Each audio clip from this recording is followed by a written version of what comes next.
Fechar o meu microfone aqui. Sejam todos bem-vindos para a aula da unidade 5. Também o pastor Leandro, que está a primeira vez no grupo, né? Seja bem-vindo aí também. Vamos falar com Deus em oração. Em nome de Deus Pai, Deus Filho e Deus Espírito Santo.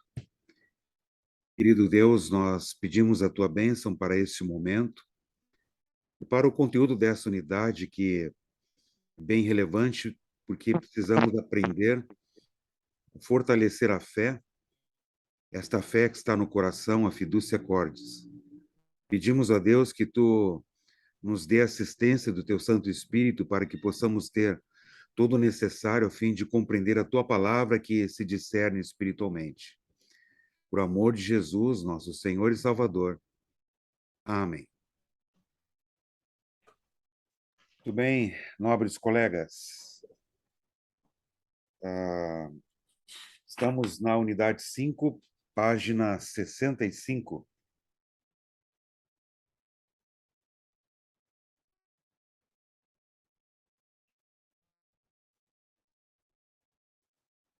E só uma introdução inicial aqui, né, para os colegas, apenas uma rápida revisão.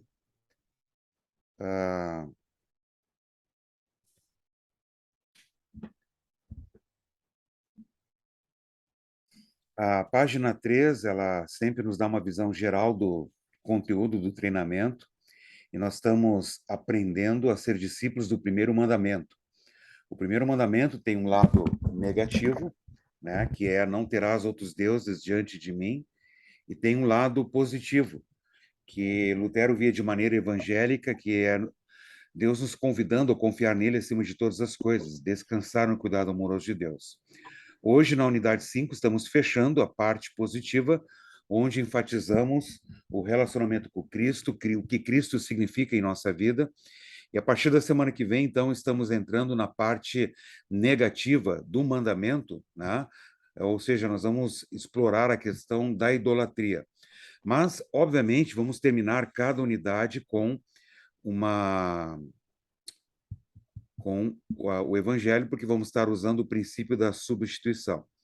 Então, nós começamos pelo correto uso das escrituras sagradas, vimos as duas doutrinas básicas fundamentais, né, para compreendermos a escritura, a justificação pela fé, que mostra a respeito do fato de que a Bíblia toda aponta para Cristo, ela só pode ser compreendida a partir de Cristo, e somente pela pessoa que tem Cristo no coração, porque a Bíblia se discerne espiritualmente, poderá compreendê-la. Vimos que a Bíblia se parece em muitos casos com uma novela, que é a questão do... trata da confusa história do ser humano, mas, acima de tudo, a intervenção de um Deus de graça e misericórdia.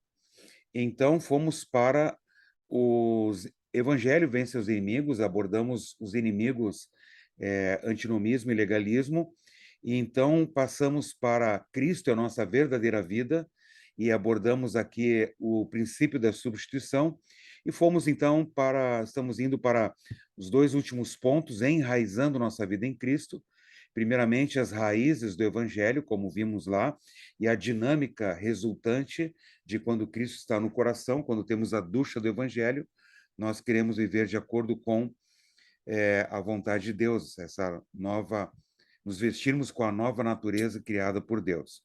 E agora entramos na última parte, enraizando nossa vida em Cristo, parte 2, contemplando a beleza de Jesus pela meditação, e fechando assim a parte 1. Muito bem.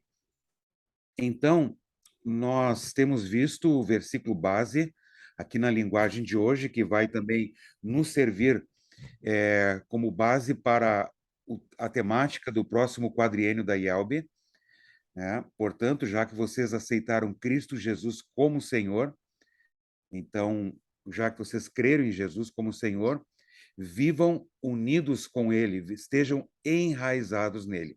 E com essa parte do versículo é que estamos dando, então, um título para essas duas primeiras partes. Nós memorizamos na unidade 2 Mateus 22, 37, 38, ame o Senhor seu Deus de todo o seu coração, de toda a sua alma, de todo o seu entendimento. Aqui Jesus está citando o Shema Israel em Deuteronômio 6, né?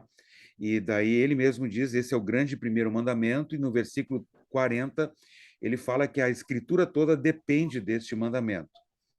Memorizamos também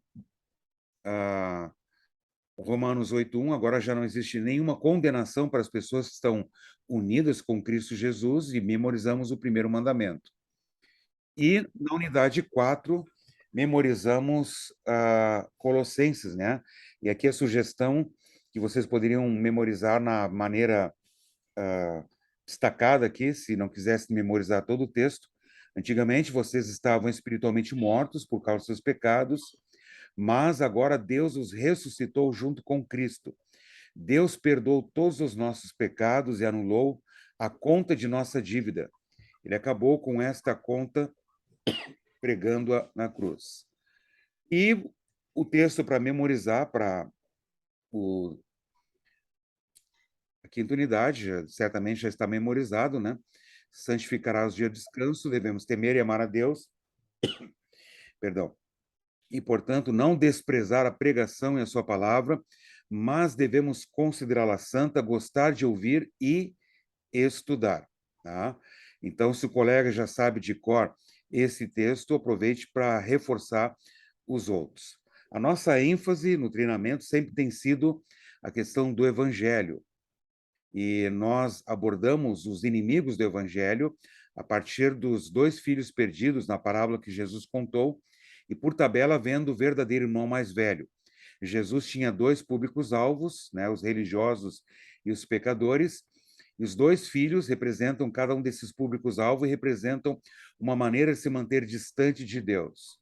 E, embora sejam posturas diferentes, têm a mesma raiz, ou seja, enxergam Deus de maneira errada, porque o eu está no controle. Somente o evangelho pode corrigir esta distorção.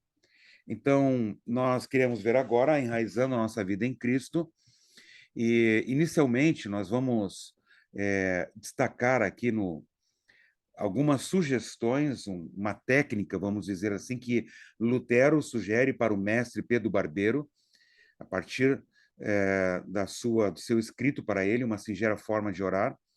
E eu quero lembrar o terceiro artigo da santificação e na explicação, quando Lutero diz: creio que por minha própria razão ou força não posso crer em Jesus Cristo, meu Senhor, nem vir a ele. Mas o Espírito Santo me chamou pelo Evangelho, iluminou com seus dons, me santificou e conservou na verdadeira fé. Então, por que eu estou comentando isso aqui? Porque a gente quer ver a sugestão que Lutero dá não como uma técnica na qual nós vamos exercer com a nossa própria razão ou força de vontade. Nós sempre somos dependentes da ação do Espírito Santo e pedimos que, humildemente, que Deus, Espírito Santo, esteja agindo por meio de recursos, né, para que aquilo que Lutero sugere, né, examine miudamente o teu coração, então descobrirás se se apega a Deus somente ou não, ok? Então, antes de dar continuidade, fazer uma visão geral que não está no vídeo, né, que eu quero colocar aqui para vocês, qual a impressão que os colegas tiveram desta unidade, do conteúdo desta unidade?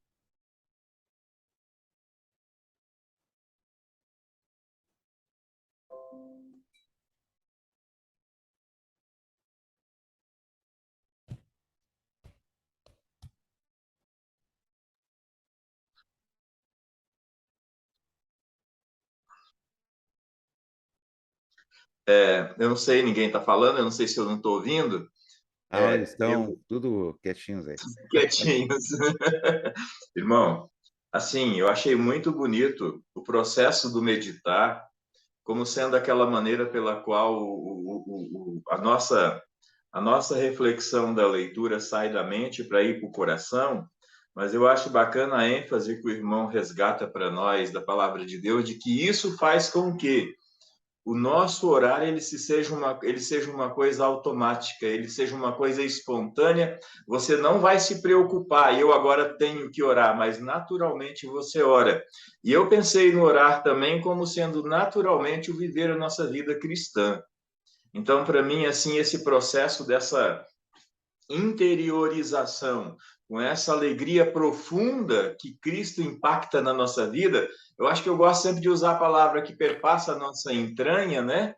Então, ela transforma tudo em coisas naturais no nosso viver diário, no nosso viver cristão. E quando o irmão me perguntou nessa questão da alegria de Cristo, de aonde eu vejo a beleza de Cristo, eu confesso que às vezes eu tenho dificuldade para poder dizer é isso aqui, aquilo ali, mas acho que é o próprio Cristo vivo em nós, essa palavra viva em nós, né, que faz a gente perceber essa alegria. Para mim essa é assim o grande ensinamento de toda essa lição. E eu fiz ela aqui, irmão, eu estou estudando assim, eu vou anotando ponto por ponto, destacando o que eu acho interessante, comentando alguma coisa, justamente aquela sugestão, né, de anotar. Parece que ela interioriza mais a reflexão da lição e da própria palavra no coração da gente também. Bem, pastor Lauro, muito obrigado. Valeu. Quem mais, colegas? Vocês conseguiram, assim, perceber a proposta da dinâmica? Tem toda uma estrutura construída, né? Porque isso, daquilo e daquele outro que vamos tratar desse assunto.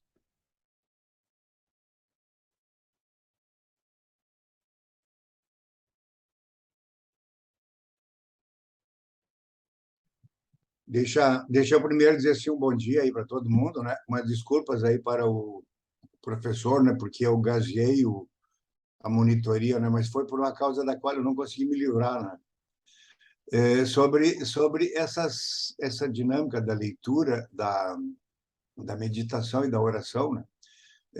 Sem dúvida é uma coisa assim muito boa, bem simples, né? Porque eu andava naquela outra situação lá do Lutero, né? Meditatio, tentatio, oratio e tentatio, né? Meditação, oração e tentação, né? Tentando fazer assim uma leitura, né? Dessas duas dinâmicas, né? E sem dúvida essa que tu apresentaste, né? É muito boa. Eu acho que a gente já tem tentado fazer, mas eu gostei muito, né? Até porque na oração a gente tem uma chance de agradecer mais pelas coisas que tem e saber pedir o que está faltando. Bom, pastor Edgar, muito obrigado.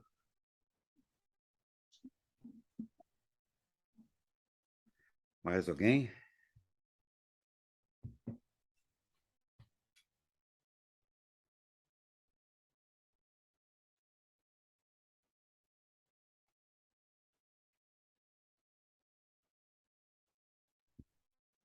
Ok, então Olá, bom dia, colegas. Olá.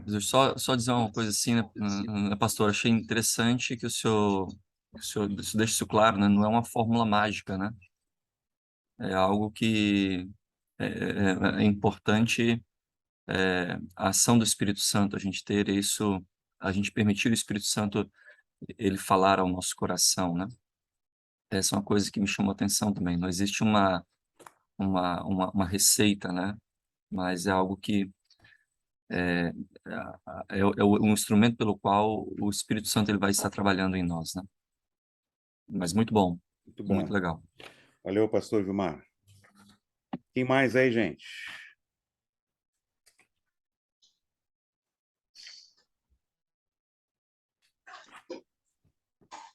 Bom, na sequência, então, aqui, deixa eu colocar para você o seguinte. Então, o título é Enraizando a Nossa Vida em Cristo, né, parte 2, Contemplando a Beleza de Jesus. Então, nessa unidade, nós vamos destacar o seguinte. Primeiro ponto, conservar nossos olhos fixos em Jesus. Lembra de Hebreus 12, né? O autor e consumador de nossa fé, para lidar com a idolatria. Aquela comparação que eu fiz, né? Quando você olha, quando o cachorro olha para a picanha, ele esquece do osso velho, sujo e fedido. Tá? Ou seja, contemplar a beleza de Jesus. Aqui uma outra terminologia pega de Davi, lá no Salmo 27:4. Nós contemplamos a beleza de Jesus por meio da meditação da palavra, na palavra. Então, a centralidade na palavra, isso é muito bacana como Lutero trabalha também com o mestre Pedro Barbeiro, né? Sempre a centralidade na palavra. Meditação está ligada à fiducia cordis, ou seja, a fé no coração. Você lembra que a fé tem 3 elementos, né? Que é conhecimento, consentimento e confiança, os 3 Cs, né? Então, os 2 primeiros você não precisa do Espírito Santo para ter. Os demônios creem e tremem. Eles conhecem, eles consentem que Jesus é o Filho de Deus. Mas a confiança é a fiducia cordis. Inclusive, tem essa definição de fé salvadora lá no início, na página 5, na nota de rodapé, onde a gente viu que no livro de Concórdia, a definição de fé é que fé não é apenas notícia, conhecimento, mas é também querer e aceitar a ofertada promessa de remissão dos pecados, né? E querer e aceitar são movimentos do coração. Então, vocês estão vendo a construção do capítulo, né? Como, então, conservar nossos olhos fixos em Jesus para lidar com a idolatria. Como é que a gente conserva, como é que a gente contempla a beleza de Jesus por meio da palavra, né? Na meditação na palavra. A meditação está ligada ao coração, e uma vez que está ligada à questão do coração, a fé no coração, os salmos, então, são instrumentos de meditação por excelência. É uma teologia nível de coração. Como eu comentei com vocês por ocasião da mentoria, né? Você vê o salmista fazendo teologia ou expondo a palavra de Deus nos salmos com habilis, né? Com fortes emoções, porque aquilo não é apenas uma concordância, um conhecimento meramente técnico, frio, mas fazia parte, estava incrustado na vida dele. E Lutero, então, por fim, vai nos auxiliar como meditar, a partir do escrito, uma singela forma de orar, ok? Então, enraizando nossa vida em Cristo, parte 2, contemplando a beleza de Jesus. O texto de Colossenses, como a gente já viu, estejam enraizados nele. E aqui eu quero colocar um ponto importante para os colegas, a questão, já que vamos falar da fiducia cordis, a confiança no coração, que é uma obra que o Espírito Santo realiza e mantém em nossa vida, né? Nós queremos, então, também entender um pouco mais o que significa coração, ok? Muito bem, então, uma breve descrição, poderia ser bem mais aprofundado a respeito disso aí, mas eu acho que já vai ter uma visão bem legal. Então, primeiramente, você lembra que o sábio diz em Provérbios 4, 23, de tudo que se deve guardar, guarde bem o seu coração, porque dele procedem as fontes da vida. Então, do coração procedem as fontes da vida. Tá? Nós vemos, por exemplo, o sábio colocar em Eclesiastes que Deus colocou a eternidade no coração. Né? Então, nós temos a fonte da vida, nós temos a eternidade no coração, ok? E nós temos, então, na sequência aqui, outras coisas que a palavra de Deus nos fala a respeito. Deuteronômio 6, 4 e 5, você lembra do Shema Israel? Escute, Israel, o Senhor, nosso Deus é o único Senhor, portanto, ame o Senhor, seu Deus, de todo o seu coração, de toda a sua alma e com toda a sua força, né?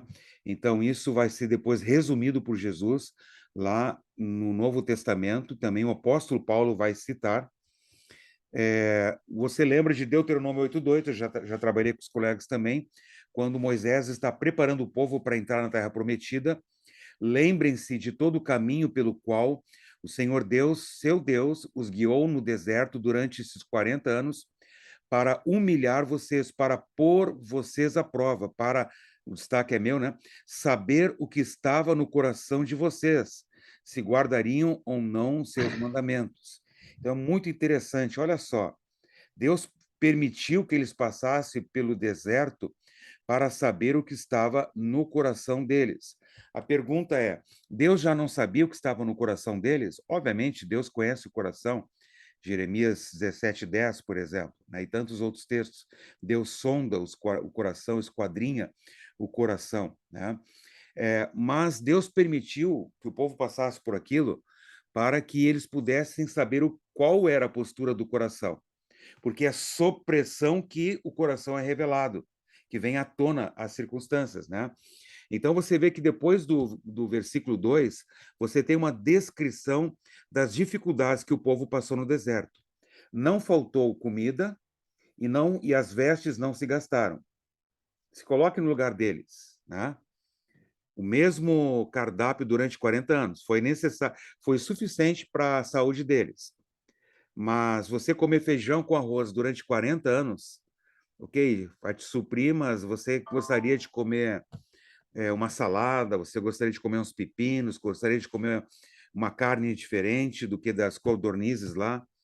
Durante 40 anos, a mesma roupa, não se gastou a roupa, eles estavam a mesma roupa. Imagina as mulheres, puxa, tá, tudo bem, não se gastou a roupa, mas eu queria usar um vestido diferente, uma cor diferente. Né?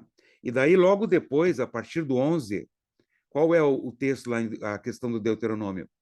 Daí Moisés está dizendo, gente, quando vocês entrarem na Terra Prometida, lá vocês vão ter tudo do bom e do melhor, lá vocês vão ficar ricos, vão ter casas boas, vão ter carruagem 0 quilômetro todo ano na garagem de vocês, vai ser tudo de bom e melhor. Cuidem para que quando vocês estiverem ricos, vocês não pensem que foi a força do braço de vocês que lhes deu a vitória. Você percebe o que Deus está dizendo aí? O cenário muda. Ora é o deserto, onde falta tudo, ora é a terra prometida, onde tem tudo, mas o foco é o mesmo. O foco é qual é a postura do teu coração. Quando falta tudo, você vai ser levado a murmurar e reclamar de Deus? Quando você tem tudo, você vai ser levado a ser ingrato, esquecer que foi Deus que te deu todas essas coisas? Então, a Bíblia toda continuamente foca o coração, né? Aqui eu estou fazendo apenas um demonstrativo bem panorâmico, né? Você tem em 1 Samuel, quando Samuel foi ungir os filhos de Jessé, né? E ele olhou para a aparência, então Deus disse para ele, ó, não olhe para a sua aparência nem para a altura, porque eu o rejeitei, porque o Senhor não vê como o ser humano vê, o ser humano vê o exterior, porém o Senhor vê o coração. Mateus 6:21, Jesus diz, porque onde estiver o seu tesouro, aí estará também o seu coração. Lucas 6:45, Jesus diz, a pessoa boa tira o bem do bom tesouro do coração, e a pessoa má tira o mal do mau tesouro, porque a boca fala do que está cheio o coração. Jesus cita Isaías, né? Este povo me honra com os lábios, mas o seu coração está longe de mim. Hebreus 4:12, porque a palavra de Deus é viva e eficaz e mais cortante do que qualquer espada de 2 gumes e penetra até o ponto de dividir alma e espírito, juntas e medulas, e é apta para julgar os pensamentos e propósitos do coração. Então, o coração é o centro de nossa personalidade. Essa definição está no 3º parágrafo, na página 10 do nosso livro aí. É o trono de nossos compromissos mais básicos, o lugar central de controle da pessoa, lugar de nossa fidelidade suprema. Você é fiel ou a Deus ou aos ídolos. O coração determina o que pensamos, fazemos, sentimos, pois a mente, a vontade e a emoção são provenientes do coração. Então, Spia, né, nessa introdução à filosofia cristã, ele fala que o coração é o ponto de concentração, a raiz religiosa de nossa completa existência humana. Do coração procedem todos os atos, pensamentos, sentimentos e desejos. É a fonte de nossa vida, diz Salomão, né? Em nosso coração, nós respondemos às mais profundas e últimas questões. Lutero, no Catecismo Maior, ele diz, pergunta e examina teu próprio coração miudamente. Descobrirás, então, se apega ou não com Deus apenas.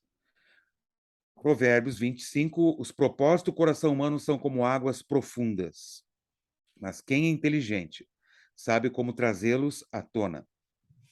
Então, em resumo, o coração é o nosso eu em essência. E nós precisamos da espada afiada dos dois lados, a palavra, para compreender o coração. Walter disse, né, ele entendia que o centro do ensinamento de Lutero era Cristo quer nos tornar piedosos, começando pela raiz. E raiz é uma expressão para, uma metáfora para coração. Paulo também usa a palavra coração, que também é uma metáfora, né? Cristo viva no coração de vocês pela fé. Ele fala ainda neste mesmo versículo das metáforas raízes e alicerces. Para quê? Qual o propósito?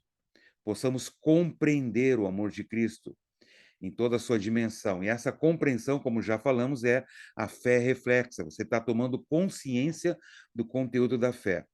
Então, coração de vocês, Cristo no coração, o lugar da raiz, o alicerce de nossa vida, o fundamento de nossa vida. Então, novamente, o âmago do ensinamento de Lutero, conforme Walter, Cristo quer nos tornar piedosos, começando pela raiz. Você lembra de uma cebola cortada num corte transversal? Então, a casca você enxerga sem o corte, vamos associá-la ao comportamento. Você enxerga o seu comportamento e os dos outros. Vamos então associar o miolo da cebola ao coração. O coração responde perguntas como essa: por que você faz o que faz? Essa pergunta indica o motivo que gera a motivação.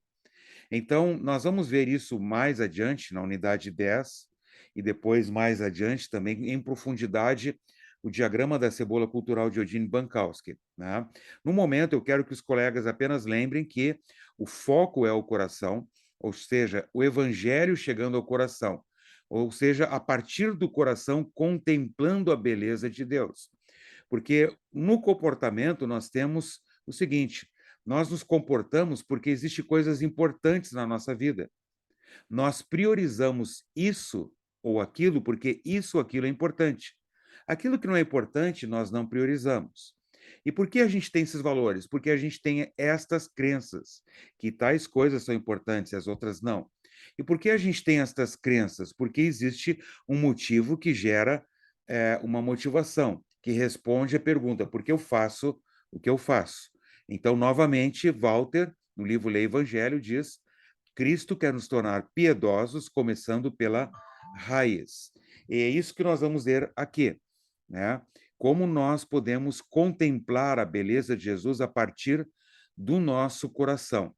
Esta é uma obra que Deus, Espírito Santo, faz por meio do Evangelho, mas o Espírito Santo me chamou pelo Evangelho, me iluminou com seus dons, me santificou e me conservou na verdadeira fé pelo Evangelho. Tá? Então, nós vamos trabalhar estes pontos todos aqui, né? Contemplando a beleza de Jesus. Isso acontece na medida que meditamos na palavra do Senhor. Lutero vai nos ajudar neste ponto, né? Com a ilustração, com o escrito, que se tornou uma obra-prima de oração. E, por fim, vamos ver, né, que Jesus é o homem do Salmo 1, que medita dia e noite, e ele é o centro das Escrituras. Vamos começar, então, por contemplando a beleza de Jesus. Lá na página 65, você tem aí. Tá? Então, nós falamos já na aula anterior, o Evangelho é o meio pelo qual temos acesso à intimidade com o Pai através de um relacionamento pessoal com Jesus. Né? E vocês percebem que a unidade 4 foi e é uma preparação para a unidade 5. E o trabalho que nós realizamos na unidade 4 foi uma preparação, especialmente o exercício da página 64, né? Onde a gente já deu uma boa aprofundada, te preparou para a unidade 5, quando nós trabalhamos por ocasião da mentoria. E uma das perguntas da unidade 4 que nós trabalhamos é de que forma você pode afirmar que o seu relacionamento com Jesus é pessoal, real e prático. Para Lutero, o relacionamento com Jesus, antes de ser um conteúdo meramente dogmático, que é conhecimento e consentimento, ele era fiducia cordis, né? Onde ele diz: Jesus é o meu Senhor, meu Salvador. Há uma apropriação pessoal. E ele entende que Cristo Jesus, na medida que ele entende que Cristo tomou o meu lugar. Né? Então, Lutero já fala daquilo que nós conheceríamos posteriormente como o princípio da substituição. Cristo toma o meu lugar, ele me substitui. Há uma apreensão pessoal. Então, você tem lá embaixo o Salmo 65, a página 65, Salmo 27, versículo 4. Pastor Ivan, o senhor pode nos ler lá embaixo o Salmo 27, versículo 4? Uma coisa peço ao Senhor e a buscarei, que eu possa morar na casa do Senhor todos os dias da minha vida, para contemplar a beleza do Senhor e meditar no seu templo. Exatamente. Embora nos dias atuais a palavra de Deus ela adquire assim um formato de comunicação mais diverso. Você tem áudio, vídeo, você tem pela internet, você tem online, você tem de forma física. Naquele tempo, a palavra de Deus vinha especialmente pelo propiciatório que estava em cima da arca, né? O propiciatório é o lugar onde Deus é propício a mim.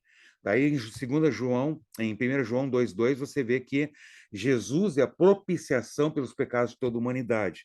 Então, o lugar onde Deus falava, onde Deus revelava, era o templo, ou no tempo de Davi, ainda o tabernáculo, né?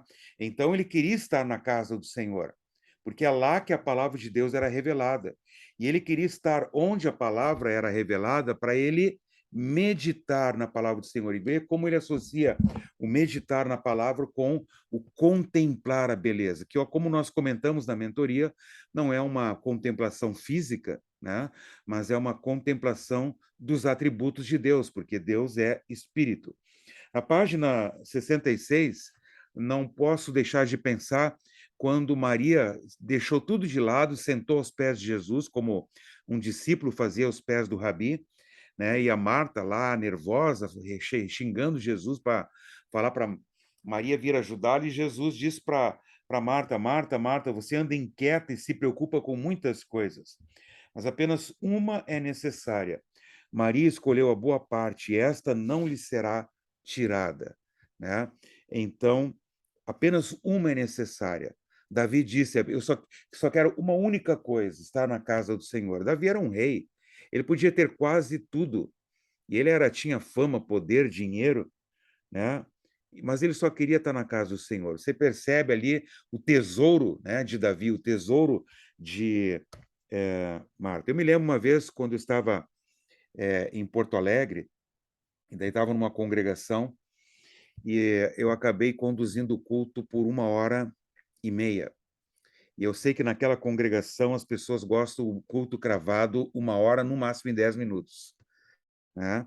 E daí eu fui conversar com uma senhora depois do culto, né? E fiz esse comentário: puxa, hoje eu levei o culto um pouco mais, né, do que deveria. E esta senhora, que era e é ainda esposa de um desses que tem o pensamento que o culto tem que ser cravado 1 hora, ela disse: pastor Renato, o domingo é do Senhor, então se o culto levar 1 hora, 2 horas, 5 horas, para mim vai estar tudo bem. Eu achei muito legal a resposta dela. E fiquei tranquilo também, né? Então, esse é o pensamento, né? Às vezes a gente está num filme, assiste um filme 2 horas, faz uma corrida de uma série, né, no Netflix lá, e você vê não sei quantas horas seguidas da série, vai no estádio de futebol, fica não sei quantas horas esperando para entrar, tantas horas para assistir o jogo, e até começar, e assim vai. Ah, e daí a gente tem esse negócio de, não, vamos lá, é 1 hora só e tudo mais, né? E porque, na verdade, às vezes me parece, estou falando me parece, porque eu não tenho dados para afirmar se é isso ou não, mas às vezes me parece que existe muito o espírito do irmão mais velho. Eu estou lá para cumprir obrigação, e essa obrigação que acabe o mais rápido possível. Mas se eu estou lá como Davi, como Maria, cara, vai ser algo maravilhoso, né? Poder estar lá, ouvir a palavra do Senhor, né? Meu pai era pastor e ele tinha a capacidade de fazer o culto travado 1 hora. E ele era um exímio pregador. A homilética dele sempre era fantástica, né? E eu me lembro que a minha fé reflexa, né? Eu tive uma percepção forte do conteúdo da fé que eu recebi no meu batismo quando eu estava no meu primeiro ano na universidade, que eu fiz primeiro licenciatura em matemática, eu tinha 17 anos, né? E até então eu ia para o culto, e apesar de ser um culto com 1 hora cravado, um excelente sermão, eu sempre ficava olhando o relógio: esse culto não vai terminar, né? Depois que tive a minha epifania pessoal, vamos dizer assim, né? Eu continuei indo nos mesmos cultos, com 1 hora cravado, com o mesmo pregador, mas quando acabava o culto, eu pensei: puxa, acabou, eu quero mais, né? Então é interessante como mudou. Não, o culto não mudou, o pregador não mudou, mas a postura do meu coração mudou completamente, né? Então, este é um ponto muito importante, né? Quando nós começamos a ver as coisas a partir da palavra de Deus. E esse ver é a fé reflexa. Essa fé salva, ela não salva, o que salva é fides directa. Então, a fé reflexa é apenas você está tomando consciência do conteúdo da fé. Tá, mas por que eu tenho que tomar consciência? Para ser salvo? Não, você já está salvo. Mas se você não tomar consciência, diz a dogmática de Miller, diz Wart na introdução aos catecismos, no volume 7 das obras de Lutero, dizem nossos dogmáticos, diz a palavra de Deus em Romanos 8:13 e tantos outros textos, se você não lutar contra o pecado tem o poder de destruir a tua fé e assim a salvação. Então você tem que tomar consciência da fé para lutar contra o pecado. E este é um ponto muito importante que nós estamos falando aqui. A meditação te leva a essa percepção do conteúdo da fé, e não um relacionamento com Jesus meramente dogmático, técnico, mas pessoal, ok? Muito bem. Então, para Lutero, a compreensão de Cristo não é apenas teórica, mas extremamente pessoal. E qual é o instrumento pelo qual Deus se revela e através do qual podemos crescer na intimidade com Deus? Obviamente, é um instrumento no qual ele se revela é a Bíblia. Então, eu preciso interiorizar a palavra de Deus, trazer ao meu coração, né? Guardei a tua palavra no meu coração para não pecar contra ti, diz o salmista. E o Salmo 27:4, quando o pastor Ivan leu, né, o Davi pede uma coisa, ele quer morar na casa do Senhor, que é o lugar onde a palavra é pregada. Para quê? Contemplar a beleza de Deus, eu ficar embasbacado, de queixo caído. Cara, Deus, tu é muito tremendo. Por meio do meditar. Tá? Então, a meditação na palavra nos leva a perceber quão belo é o Senhor. Então, Keller comenta, Jesus tem que se tornar mais bonito para a sua imaginação, mais atrativo para o seu coração do que seu ídolo. E é isso que irá substituir seus falsos deuses. Tá? Então, nós geralmente temos a leitura da Bíblia e a oração. Nós lemos o Castelo Forte e oramos. Lemos 5 minutos com Jesus e oramos. Mas a proposta aqui é que nós esquecemos de uma disciplina muito importante, que é a meditação. E às vezes não temos como encaixar a meditação, não temos tempo para isso. E às vezes, quando fazemos, encaixamos ela assim, meio apertado, meia boca, porque o nosso tempo é muito corrido. Então, vamos pensar um pouco na meditação na palavra do Senhor. Talvez você possa dizer assim, ok, mas o Castelo Forte, os 5 minutos de Jesus, aquilo ali já não é uma meditação? Você tem um texto bíblico e tem uma explicação daquele texto, depois tem uma oração. Sim e não. Meditação, como nós vamos ver, é quando qualquer texto que você lê, ele começa a fazer diferença na tua vida. Ele começa a impregnar a tua vida, você começa a perceber ele a nível de coração. E é por isso que Lutero fala aquilo que o pastor Edgar bem nos lembrou, né? 3 coisas fazem um teólogo: tentatio, meditatio e oratio. A tentatio, no sentido lato da palavra, não é a tentação, mas é a provação. Então, a meditatio, em meio a provações e dificuldades, você começa a perceber que as promessas de Deus são verdadeiras. Lutero diz que quando um salmo começa a fazer sentido, você diz, agora eu sei que a palavra de Deus é verdadeira. E daí você ora a Deus, fala com Deus, porque não é uma coisa técnica, racional, mas brota de um coração que está vivendo a veracidade da palavra de Deus em suas vidas. Por isso nós precisamos, em meio às lutas da vida, refletir na palavra de Deus e ver que as respostas que a palavra de Deus nos dá são suficientes. A Bíblia tem todas as respostas, com certeza, ok? Então, e teólogos, né? Nós queremos que nossos membros sejam teólogos. Então, meditando na palavra do Senhor. Eu não me lembro quem falou, se foi, eu acho que não foi nessa turma, foi numa outra turma de colegas que alguém me comentou, você vai ensinar tudo isso para os seus membros? Você não tem medo que eles fiquem sabendo mais que você e você esteja deixado de lado? Imagina a preocupação do pastor, gente. Se os caras souberem mais que eu vou ficar muito feliz, sinal que eu fiz um bom trabalho, né? E o desafio, então, para que eu esteja sempre me aperfeiçoando, estudando a palavra, para que eu possa acompanhá-los, então. Nós não precisamos ter esse receio de jeito nenhum, tá? Muito bem. Então, meditando na palavra do Senhor. Então, você tem a Bíblia, você estuda ela cognitivamente, tá? Você estuda, faz a exegese, faz a exegose como pastor, tá? E daí Lutero sugere que nós precisamos trazer ela ao coração.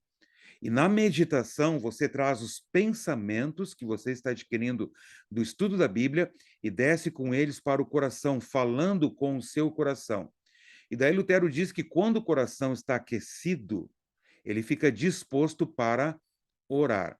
Então você tem Bíblia, meditação e oração. E os salmos, né, colegas, eles são, por excelência, um livro de oração do povo de Israel, o inário do povo de Israel, mas é o livro também onde nós podemos meditar na palavra do Senhor.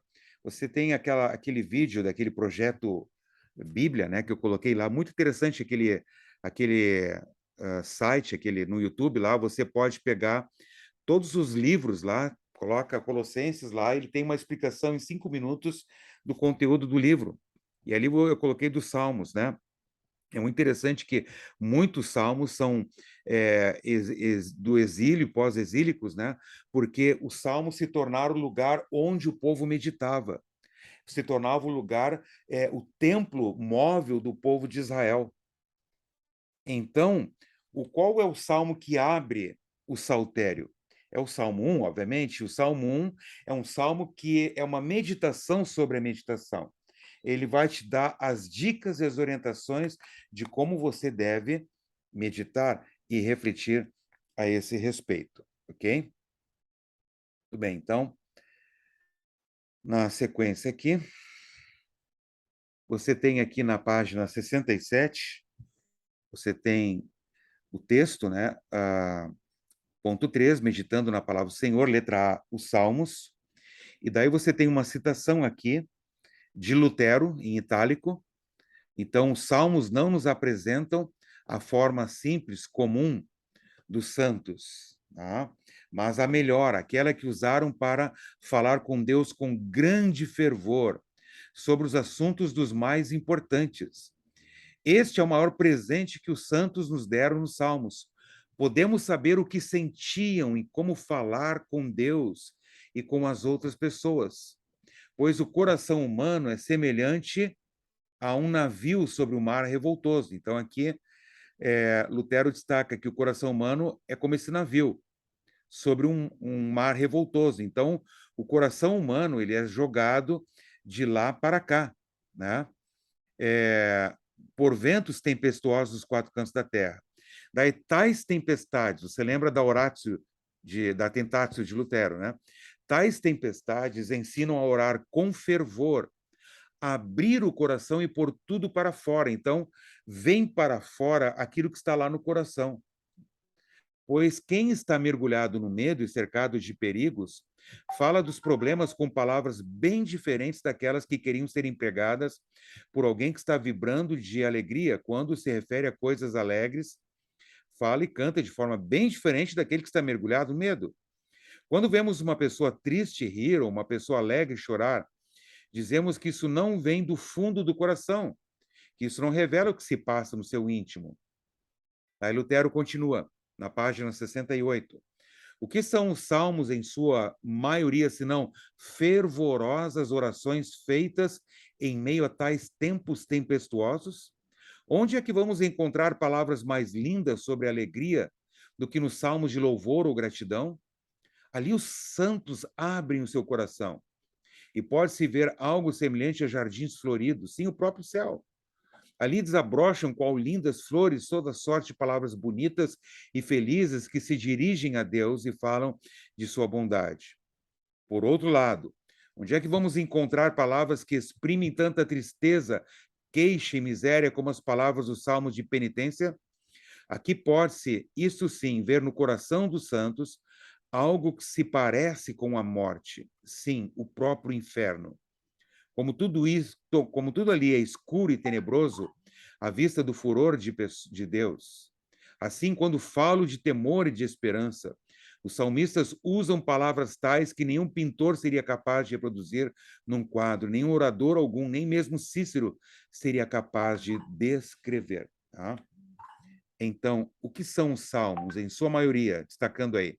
Senão fervorosas orações feitas em meio a tais tempos tempestuosos?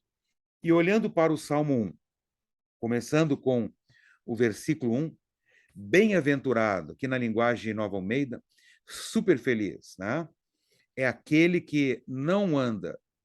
Você já sabe isso, certamente já fez esse estudo. Você vê aqui que há uma progressão.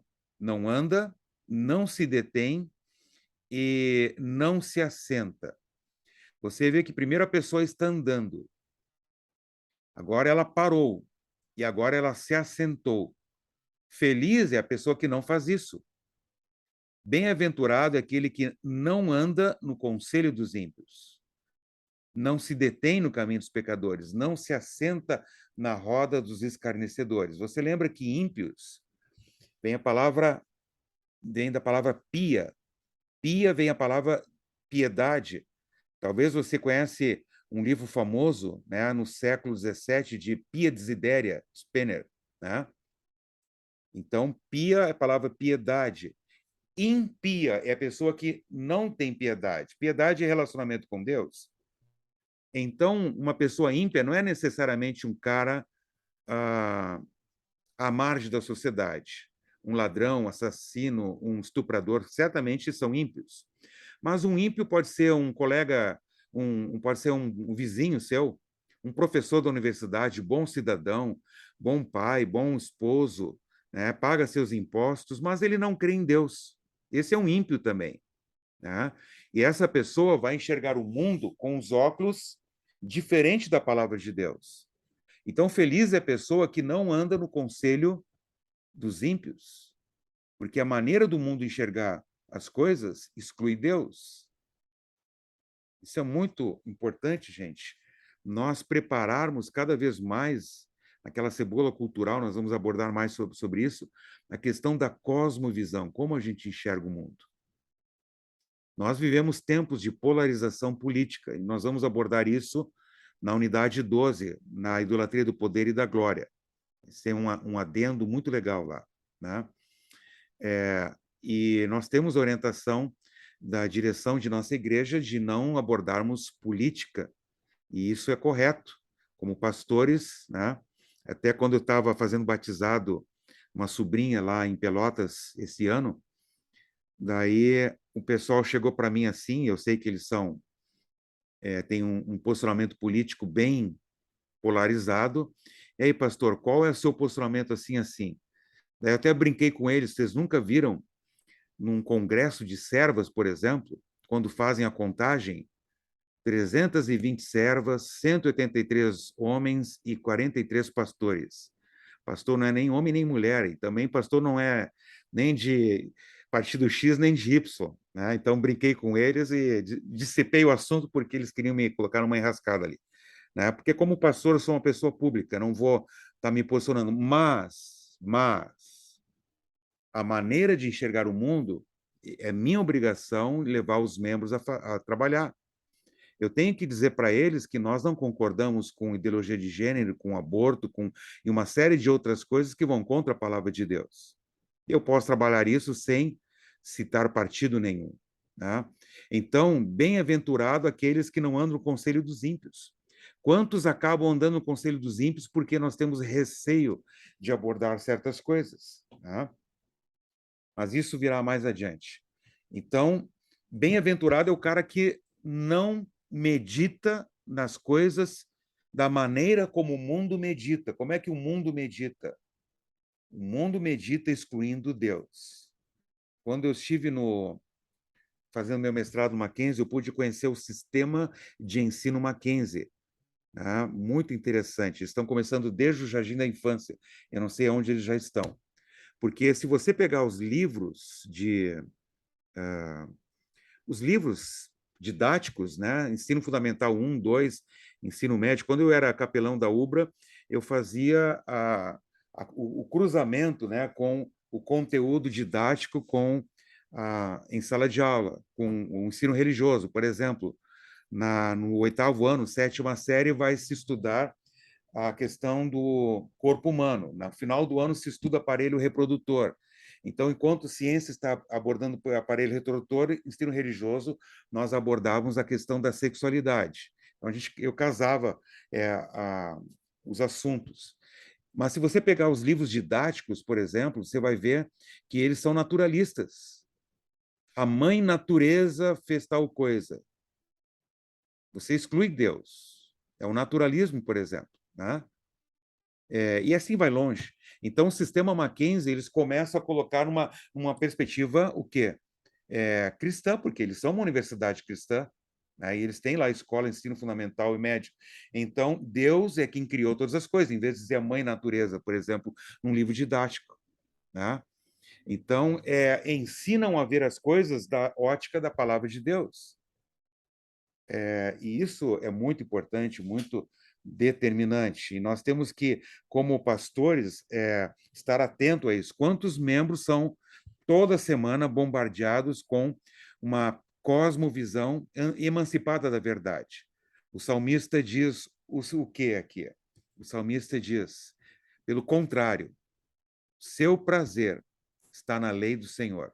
Pelo contrário, ou seja, o bem-aventurado, a alegria, o prazer, não está em eu meditar nas questões da vida a partir do naturalismo, né? A partir de uma perspectiva que considera a natureza como o grande Deus, que é o que mais impregna a educação, ou qualquer tipo de ismo que você possa colocar. Pelo contrário, seu prazer está na lei do Senhor.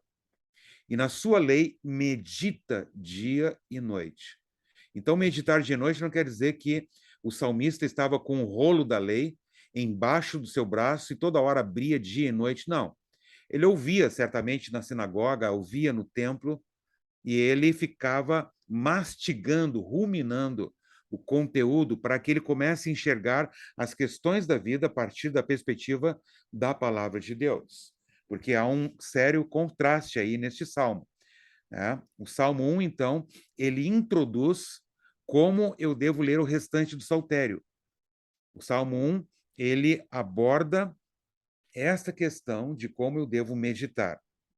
E um outro salmo que eu quero trazer aqui com os colegas, e eu pedi na mentoria que vocês considerassem a leitura na Nova Almeida, que nós estamos trabalhando na Nova Almeida, eu creio que a NTLH fez uma paráfrase bem distante do original, é o Salmo de número 103.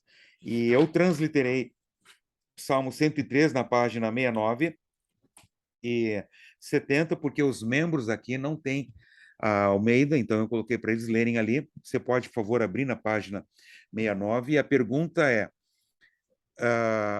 bom, inicialmente, os 2 primeiros versículos, você tem lá na página 69 ou aqui na projeção. Bendiga minha alma o Senhor, e tudo que há em mim, bendiga o seu santo nome. Bendiga minha alma o Senhor e não se esqueça de nenhum só dos seus benefícios. Daí eu pergunto para os membros aqui, com quem Davi está falando? E como geralmente no Brasil existe um analfabetismo funcional, ele está falando com o Senhor. Então, eu fiz um seguinte jogadilho aqui nas palavras, como você já deve ter visto no vídeo também, veja se ficou legal, né? Então, eu destaco aqui, ó, minha alma, e eu coloco, minha alma, tá vendo aqui, ó, na projeção? O Salmo está assim, entre vírgulas. Então, se ele está entre vírgulas, eu posso começar colocando assim, minha alma, bendiga o Senhor, e tudo que é em mim, bendiga o seu santo nome. Minha alma, bendiga o Senhor, e não se esqueça de nenhum só dos seus benefícios. Então, com quem Davi está falando? Ele está falando com a alma dele, ele está falando consigo mesmo, né? E não se esqueça de nenhum só dos seus benefícios. E daí Davi passa a falar dos benefícios de Deus no restante do Salmo, tá? Então, dê uma olhadinha, por favor, ali na sua Bíblia, na linguagem Almeida, ou aqui no livro, para ganhar tempo, você começa a perceber que, a partir do versículo 3, ele começa a falar dos benefícios de Deus. E esses benefícios se concentram no que, especialmente? No perdão dos pecados, não é mesmo? Concorda comigo? Assim como o Ocidente está longe do Oriente, assim ele afasta de nós nossas transgressões, né? Ele perdoa todas as nossas iniquidades, o Senhor é compassivo e bondoso, tardio em irar-se, rico em bondade, não repreende. Enfim, ele está falando do perdão dos pecados. Por que ele está falando do perdão dos pecados? Bom, o Salmo não diz, eu tenho uma desconfiança. Sabe qual é a minha desconfiança? Minha desconfiança é o seguinte, que eu acho que ele, como ser humano, pecador como eu, e eu como ele, e eu acho que todos vocês vão compreender isso aí, ele, cara, o Davi deu uma mancada, né? O cara, enquanto estava todo mundo trabalhando, ele estava lá sem fazer nada no palácio. E mente vazia, oficina do diabo. Daí ele viu a vizinha tomando banho.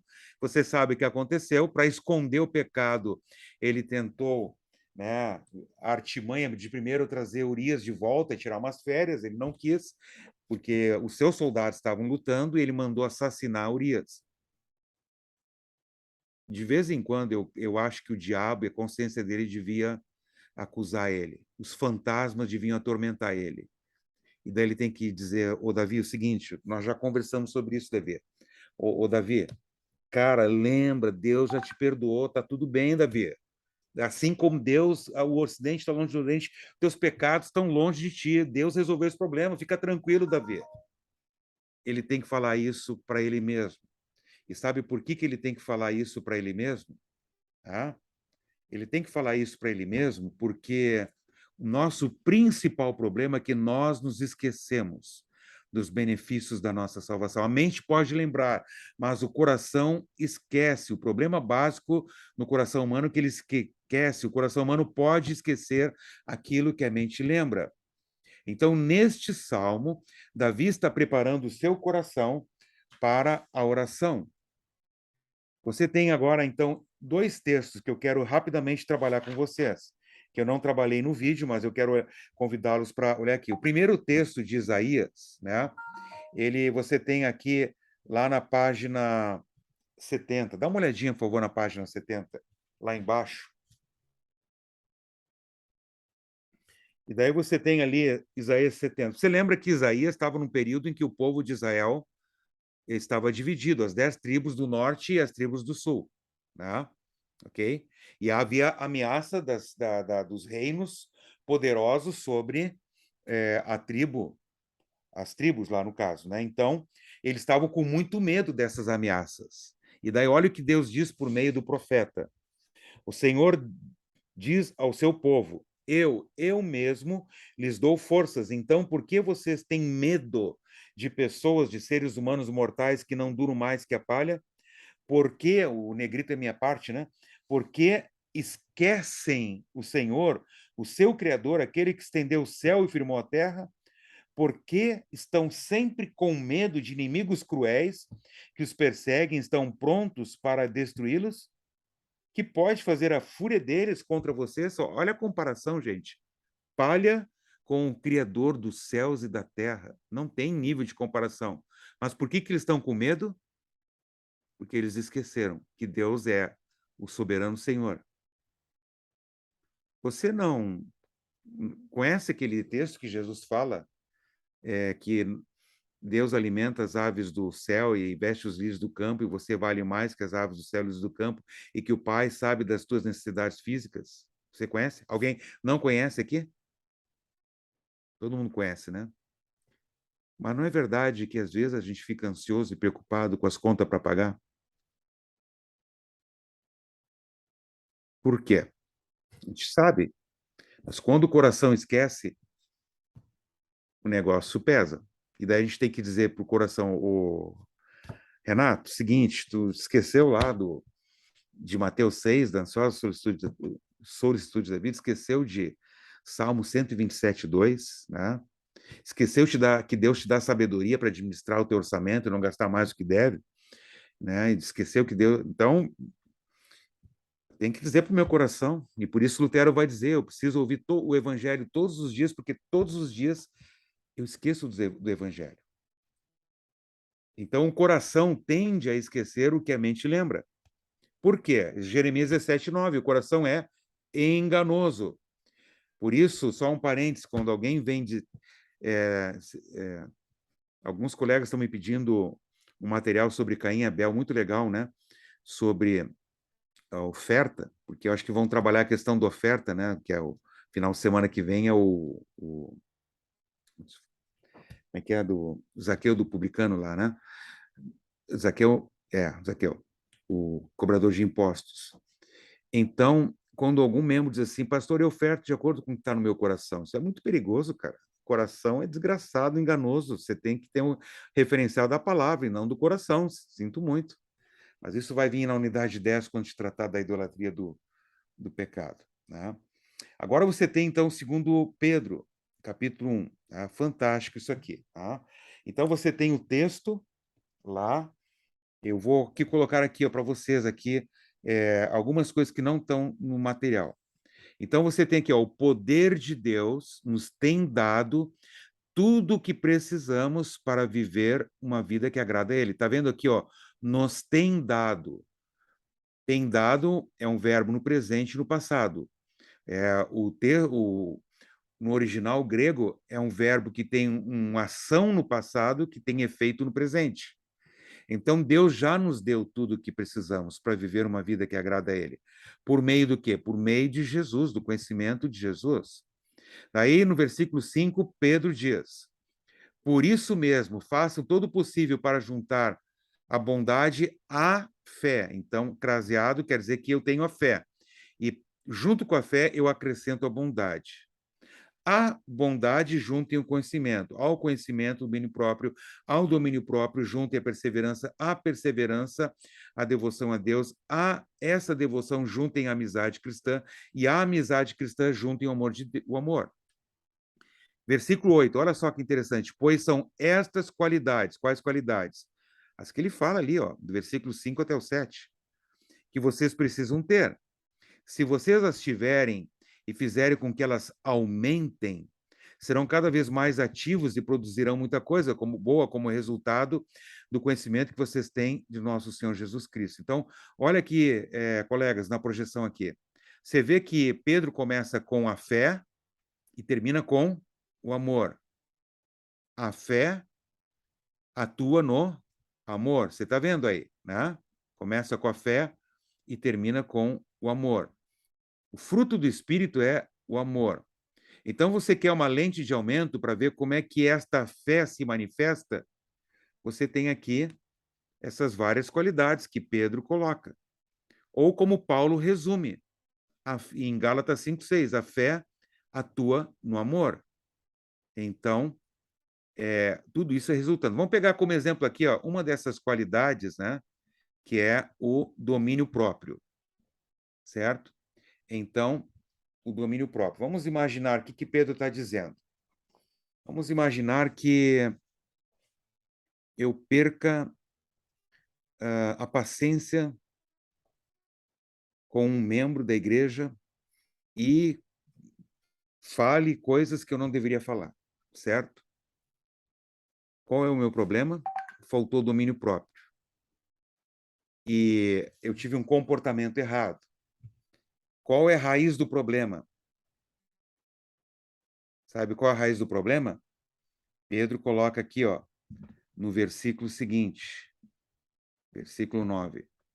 Mas quem não tem estas coisas é como um cego ou como alguém que enxerga pouco e esqueceu que foi purificado dos seus pecados passados. Sabe o que Pedro coloca? Que o problema básico é que eu esqueci do evangelho no meu coração. Se eu esqueço do evangelho, eu vou ter problemas em todas aquelas áreas ali. Você está vendo como o foco é o evangelho no coração, gente? Fantástico isso, né? E sempre que eu esqueço o evangelho, esqueço que eu fui perdoado, esqueço quem eu sou, então os problemas se manifestam na casca da cebola, no comportamento. A solução é olhar para Cristo, o perdão de Cristo. Interessante isso, né? Já tinha parado para refletir nessa perspectiva? Muito bem. Então, na sequência aqui,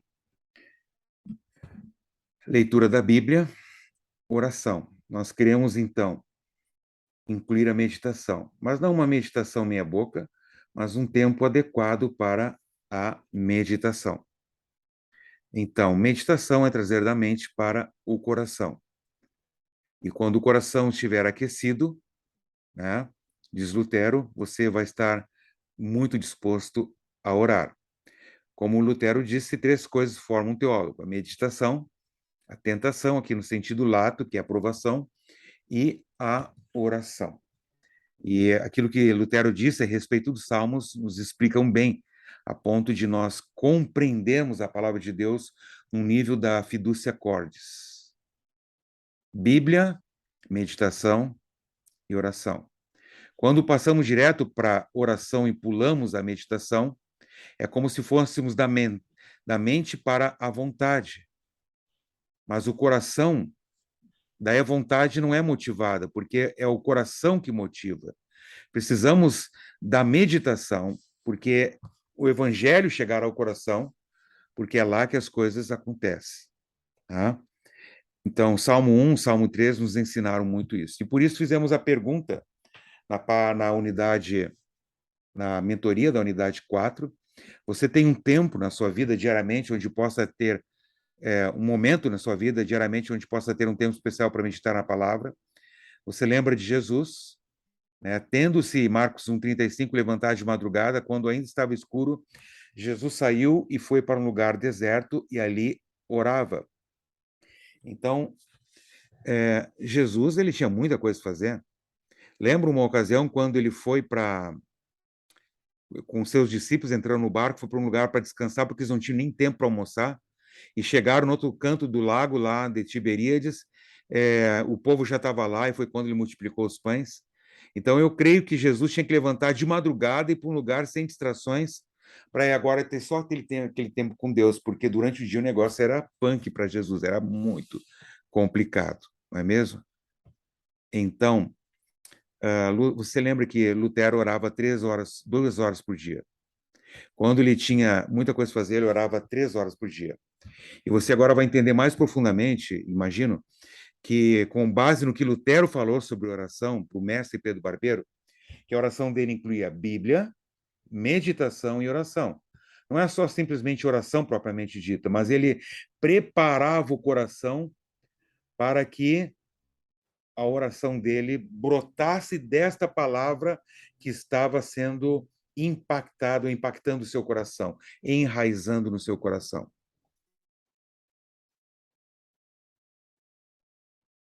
Então, você tem esse tempo todos os dias? Eu costumo dizer para os membros aqui que procure ver o tempo que você tem mais ligadão, mais acordadão. No meu caso, eu estou mais acordadão de manhã. Eu rendo mais cognitivamente. À noite, o pessoal lá em São Paulo brincava que depois das 10 horas eu virava abóbora e ninguém gostava de pegar carona comigo, né? Minha esposa já é mais ligadona de noite. De manhã ela não gosta muito de leituras. Ela faz, mas ela está mais ligadona. Então, assim, qual o teu relógio biológico? Ofereça o melhor tempo para Deus, para que você possa ter aquele tempo lá. Eu digo para os membros, quem sabe o teu deserto é você desligar o celular, porque você vê um plim lá no celular, você quer ver quem mandou a mensagem. Agora é só você e Deus lá. Tá? E quando é um relacionamento real, pessoal e prático, você começa a ter saudade desse encontro com Jesus todos os dias. Muito bem. Então, eu friso com os membros aqui que o nosso tempo com Deus diariamente inclui Bíblia, meditação e oração. O tempo devocional, então, estudo da Bíblia, meditar e orar. É claro que vai precisar de um planejamento, uma organização, porque eu vou precisar destinar mais tempo para isso. E daí o terceiro mandamento me diz: devemos temer e amar a Deus e, portanto, não desprezar a pregação e a sua palavra, mas devemos considerá-la santa, gostar de ouvir e estudar. E você viu na mentoria da unidade 4 que você joga fora a roupa suja do pecado, né? Desprezar a palavra não faz parte da tua vida, mas considerá-la santa e gostar, vista-se com isso. Quando isso acontece? Quando Efésios 4:23, eu tomo a ducha do Evangelho. É preciso que a mente e o coração sejam mudados. Se a mente e o coração não mudar, eu não vou ter vontade de ler a Bíblia, não vou ter vontade de ouvir um estudo bíblico, vou ter vontade de ir no culto. O Evangelho tem que chegar ao coração. Tá? Muito bem. Então, continuando aqui, novamente o Salmo 124, 27:4, Davi quer contemplar a beleza do Senhor por meio da meditação. Tá? Então, a meditação me leva a considerar quão belo é o Senhor. Então, vamos para Lutero, o mestre Pedro Barbeiro. Eu brinquei com alguns, né, que Pedro perguntou para o Lutero como se orar, e daí Lutero escreveu um texto de 40 páginas, né? Na verdade, eu falei isso para minha esposa. Mas tu escreve muito, tem que parar de escrever tanto.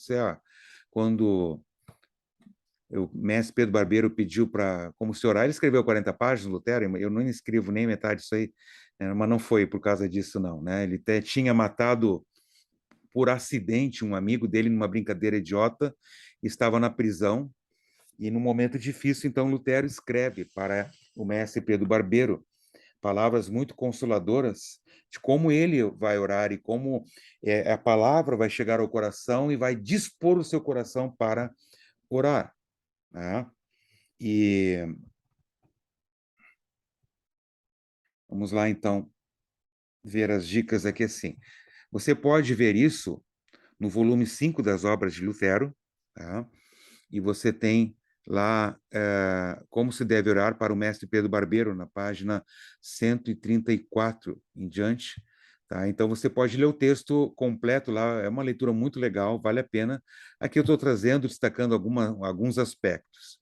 Primeiro, olha o que Lutero escreve: quero com isso ter estimulado e ensinado o coração acerca dos pensamentos que deve ter durante o Pai Nosso. Então, Lutero está falando para o mestre Pedro Barbeiro pegar, por exemplo, os assuntos do catecismo, 10 mandamentos, credo apostólico, Pai Nosso. Aqui ele está explicando a parte do Pai Nosso, como ele vai meditar em cada parte do Pai Nosso, né? E a esses pensamentos, o coração, quando estiver bem aquecido e disposto a orar, pode expressar perfeitamente com muitas outras palavras, também com menos ou mais palavras. Olha o destaque aqui, ó. Estimulado e ensinado o coração. Lutero está ensinando ao mestre Pedro Barbeiro como estimular, motivar, ensinar o coração. E daí Lutero diz o seguinte: quando o coração estiver bem aquecido e disposto para orar. Então, na medida que eu estimulo e ensino o coração, vai chegar um ponto que não tinha turbina no tempo de Lutero, mas se tivesse, ele ia falar, quando o coração estiver turbinado, né? Então a tua oração vai ficar uma oração turbinada também.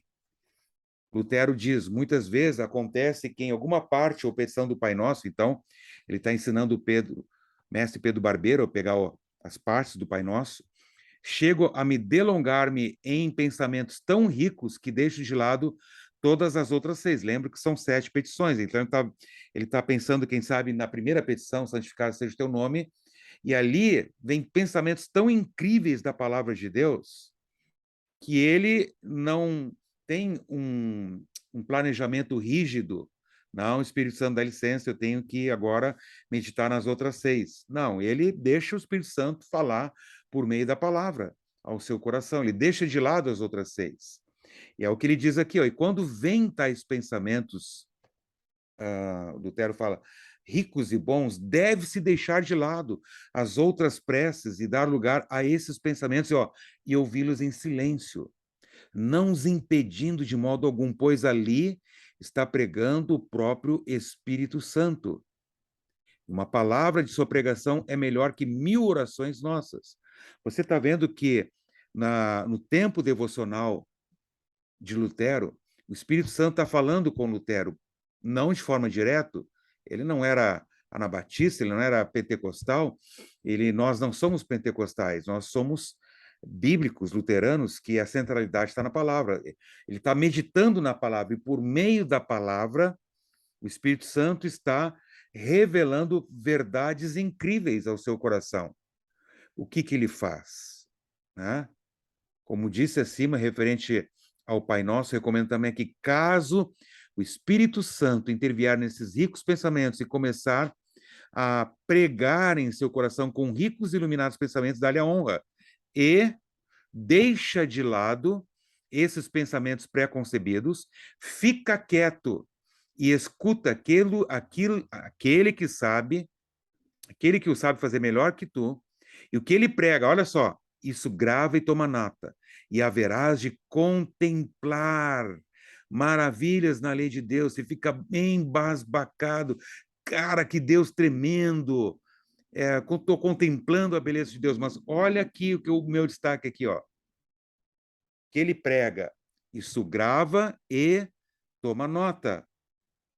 Então, Lutero sugere, escreve, ensino, ação de graças, confissão, petição. E eu particularmente acho, né, gente? Particularmente acho que porque Lutero era um cara que tinha insights incríveis quando você lê Lutero.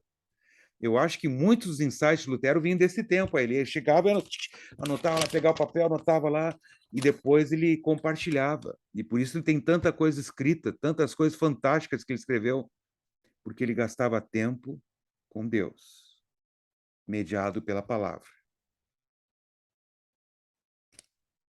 E quando você faz isso, gente, o negócio bomba, rende, porque vai ver Lutero, até hoje os luterólogos ficam embasbacados, né?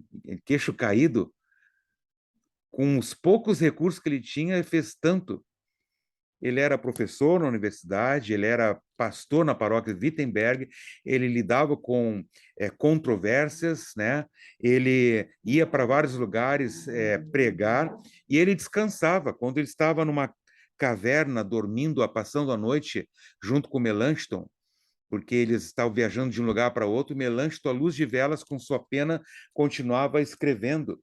E daí Lutero arranca a pena de Melanchthon e diz: meu amigo, vamos descansar, porque Deus também quer ser honrado com o nosso lazer.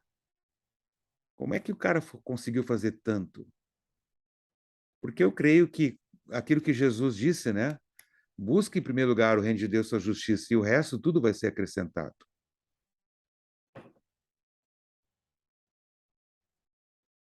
Então, vamos aprender a dar tempo aí para Deus. É um tempo muito bem gasto. E por isso, quando Lutero tinha muita coisa para fazer, ele investia mais tempo e dava conta do recado. Como esse cara conseguiu produzir tanto, né? Muito bem. Então, grave e toma nota. Esta é a proposta, viu, colegas? Nós vamos ter agora, nós trabalhamos em profundidade o exercício da página 62, preparando vocês agora para o exercício da unidade 5 e até a unidade 18, sempre vai ter Bíblia, meditação e oração. Você vai gravar e tomar nota, né? Para que você esteja cada vez mais exercitando isso aí, né? Muito bem. Então, aqui as 4 sugestões que Lutero dá ao mestre Pedro Barbeiro. Você tem ensino, ação de graças, confissão e petição. Já expliquei para vocês na mentoria. Aqui eu vou, então, passar mais por cima. Olha, novamente, pegando a citação que a gente viu, quero com isso ter estimulado e ensinado o coração acerca dos pensamentos que deve ter durante o Pai Nosso. Então, como é que fazemos isso? Vamos pegar, ele sugeria, pega qualquer salmo, texto bíblico, pega os mandamentos, os assuntos do catecismo. Vamos pegar o Pai Nosso. Ele, por exemplo, trabalhou bastante a palavra Pai, tanto é que ele coloca no catecismo menor, coloca no catecismo maior o significado da palavra Pai. Eu vou pegar aqui, então, uma palavra que Lutero não trabalhou, que é o nosso. Então, você está refletindo lá em Mateus 6, Lucas 11, ou no resumo que está lá no catecismo, o Pai Nosso, o nosso do Pai. Tá? Você está só na introdução. Então, o que eu vou ser mais objetivo, mais rápido. Então, você está meditando no nosso. Primeira parte, ensino. O que esse nosso me ensina? Quem sabe Deus está me mostrando a ver que, além daquela oração particular, importante, de eu entrar em secreto no meu quarto em secreto, que meu Pai me vê, há de me recompensar. Lembrando que a oração não é para ser espetáculo e que eu não oro para ser visto dos outros, e por isso eu devo considerar algo entre eu e Deus. Deus também me ensinou a oração conjunta, o nosso. Deus não ensinou o Pai meu que está no céu, mas o Pai nosso. Um voluntário para eu fazer uma pergunta um pouco mais teológica aí, não é pegadinha, não.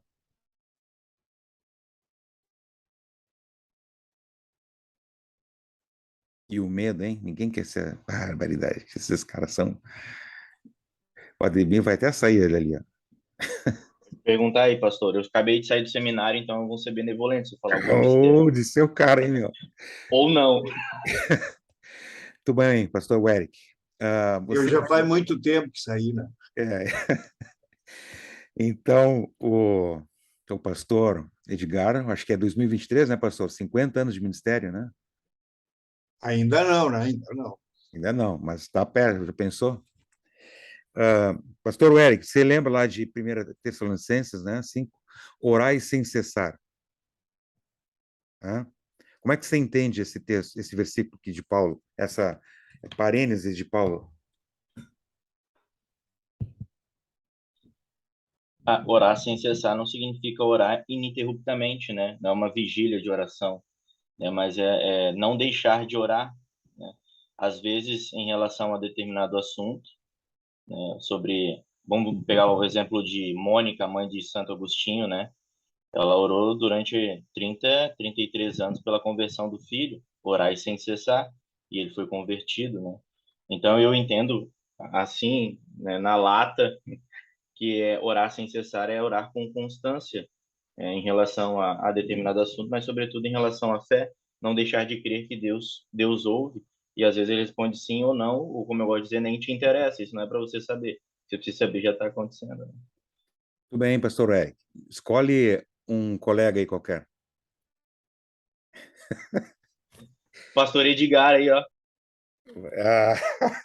Pastor Edgar, o senhor concorda com o pastor Eric? Só liga o microfone aí, liga o microfone.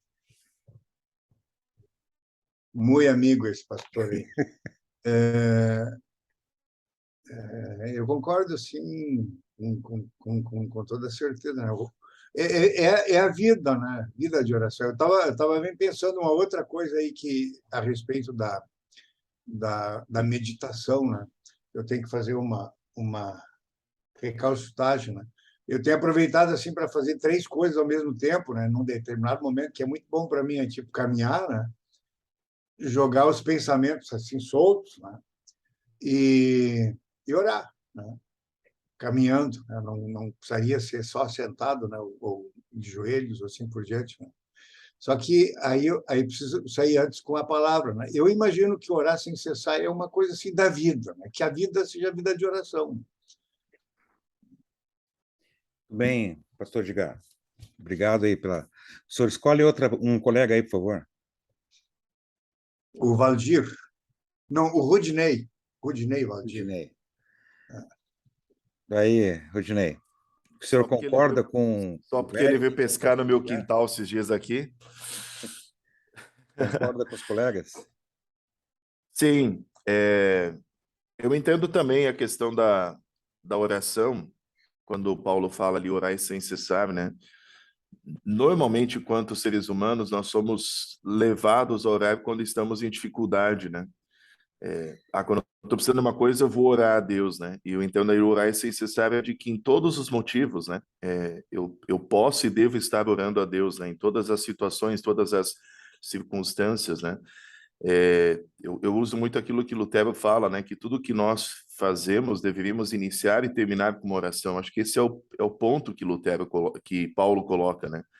De que em todas as coisas, em todas as situações, nas alegrias, momentos de dificuldade, né? Que possamos sempre lembrar que temos um Deus, né? Temos este Pai que é nosso, que é meu também, que está ali para me ajudar a me sustentar, né? Muito bem, pastor Rudinei, muito obrigado. O senhor escolhe um colega aí, por favor, por fim. Vou escolher meu irmão Marlon, mesmo corte de cabelo. Pastor Marlon.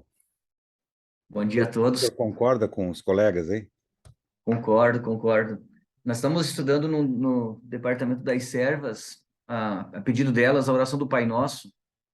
E 2 semanas atrás a gente estudou a introdução ali justamente do Pai Nosso. E Lutero escreve, sim, de que nós devemos ser atraídos carinhosamente, essas palavras, né? Chamar o meu paizinho, né? O Abba Pai, né? Papai, meu paizinho. E eu acho que, nesse sentido, nós devemos estar sempre no nosso coração, na nossa mente, no nosso dia a dia, também essa certeza de que Deus é o nosso paizinho e nós podemos, a todo momento, estar em contato com Ele, em oração, e na medida que a gente vai meditando nessa verdade aí, nós temos grandes motivos para nos dirigir a Deus, para nos achegar a Ele. Então, grandes contribuições e ideias do Eric, pastor Edgar, Anário, aí, o Rudinei, né? Acho que vamos uma somatória aí, né? Muito Do bom. quanto estar constantemente em nossos lábios e no nosso coração, né? Às vezes o lábio está da boca para fora. E é isso que eu tenho trabalhado um tanto, né, sobre o Pai Nosso. A gente fala da boca para fora, o Pai Nosso que está no céu, né? Pensando no trabalho daqui a pouco, na comida que tem que fazer, na programação do dia. Isso não chega ao coração, só fica nos lábios, né? Nem na mente, às vezes, né? Porque a gente nem está pensando no que está falando, da boca para fora. Isso se torna uma vã repetição. Muito bom, pastor Marlon, obrigado. Gente, eu quero dizer que eu concordo com todos vocês, que os colegas colocaram aí, eu não discordo. Mas é interessante que a gente não para refletir que você lê orai sem cessar ou orem sem cessar, Paulo está dizendo para a igreja. E percebo que como a gente olha de forma individual, eu creio que o iluminismo trouxe essa individualidade na nossa sociedade e nós temos a ver as coisas não de forma comunitária, como comunhão dos santos. Paulo está falando para a igreja orar sem cessar, não está falando para você individualmente. É claro que individualmente, obviamente, concordo com os colegas, né? Mas o foco ali, orai sem cessar, ou orem sem cessar, está relacionado à igreja. Como a igreja vai orar sem cessar? Então, veja como está ligada a questão do Pai Nosso, a ideia de conjunto, né? Então, nessa perspectiva aqui, o que nós podemos ir longe, né? Pensando nessa questão do nosso. Lembra que a gente está refletindo aqui assim, né? Apenas no nosso do Pai Nosso. Então, o ensino. De repente, Deus está me ensinando e mostrando que, além do aspecto individual, como os colegas bem colocaram, e eu subscrevo embaixo aí, eu devo também considerar a importância de eu orar com o povo de Deus, na comunhão dos santos, junto com o povo de Deus. A atividade principal da igreja, que eu considero que é o culto, né? Então, no culto, nós temos a oração comunitária, temos o próprio Pai Nosso, mas também poder orar com irmãos e irmãs, né? No dia a dia e na vida comunitária. Então, quem sabe é isso que Deus está me ensinando, a importância do orar com outras pessoas. E daí, o que isso me leva a agradecer a Deus e ver que Deus é tão tremendo, tão bacana, que Ele sabe que eu não consigo andar sozinho, eu preciso do apoio dos meus irmãos, eu preciso da oração dos meus irmãos. Inclusive, Lutero comenta que se não fosse a oração de pessoas consagradas, que se levantasse qual muralha de ferro, ele diz que ele já teria sucumbido e a reforma não teria acontecido. Então, ele se alegra diante de Deus, porque Deus colocou pessoas consagradas que oraram por ele, oraram pelo movimento e se levantaram qual muro de ferro. Então, eu quero agradecer a Deus por me colocar pessoas, por me salvar individualmente, mas me ter inserido no corpo de Cristo na igreja, para que junto com meus irmãos e irmãs eu possa louvar a Deus e ser fortalecido também pelas orações, né? Como diz Tiago, orem uns pelos outros. Daí o que este ensino vai me levar a confessar? De repente eu vou dizer assim, na confissão, que nessa questão de orar com outras pessoas, eu não gosto de repente muito de orar com outros, porque talvez eu tenha que confessar o meu orgulho, ou o meu medo é coisa ligada ao legalismo, né? Porque eu tenho medo que as pessoas me enxerguem como eu sou, então eu não quero me abrir com elas, eu não quero orar com elas, e por isso eu sou muito orgulhoso para que eu me junte com outras pessoas e eu devo dizer, Senhor, eu quero te pedir perdão porque o meu medo, o meu orgulho, elas têm me impedido de eu sentar com outras pessoas para orar com elas, e eu não quero me expor, eu quero passar uma imagem que eu sou o cara, e eu me esqueço muitas vezes que agora o que importa não é o que as pessoas pensam de mim, eu estou livre disso, mas é o que tu pensas de mim por causa de Cristo, o que tu pensas de mim é algo maravilhoso e tremendo. Então me perdoa pelo meu orgulho, porque eu não quero orar. E daí, por último, na questão do nosso, né, o que eu posso, então, pedir a Deus para que o ensino seja uma realidade na minha vida e eu possa deixar de lado essa questão do orgulho e realmente colocar em prática. E aqui eu vou ser bem específico, eu vou dizer, Senhor, me mostra 2 pessoas na igreja com as quais eu posso me encontrar com elas uma vez por semana e nós orarmos juntos, pela igreja, pela IELB, pelo pastor, pelas lutas de cada um. Me mostra, Senhor, eu quero fazer isso aí, quero encontrar um tempo para isso. Então você percebe, né, que cada uma destas partes, ao eu refletir sobre o nosso deixou de ser apenas um nosso teórico, mas começou a fazer mais parte da minha vida, porque ele começou a chegar a nível de coração. Eu estou percebendo esse nosso na minha vida, e isso se torna algo mais existencial, mais a nível de coração. Então eu estou meditando aos pés da cruz de Cristo. É o que Lutero está sugerindo. Então, imagina você aqui, ó, meditando aos pés da cruz de Cristo. Daí tem uma seta que vem de Deus para você e retorna de você para Deus. Passa por Cristo. Então, você medita por meio de Cristo, né? E você está contemplando a beleza de Deus. Onde eu vejo a beleza de Deus neste texto? Como eu fiz essa pergunta e trabalhamos isso com cada colega na mentoria, né? Então, onde está a beleza de Deus? Aqui. E com certeza, quando você vê, cara, que Deus tremendo, como diz Lutero, hás de contemplar maravilhas na lei de Deus, como diz Davi no Salmo 119, isso vai ter um impacto na tua vida. E ao ter um impacto na tua vida, isso certamente as pessoas com as quais tu te relaciona vão perceber.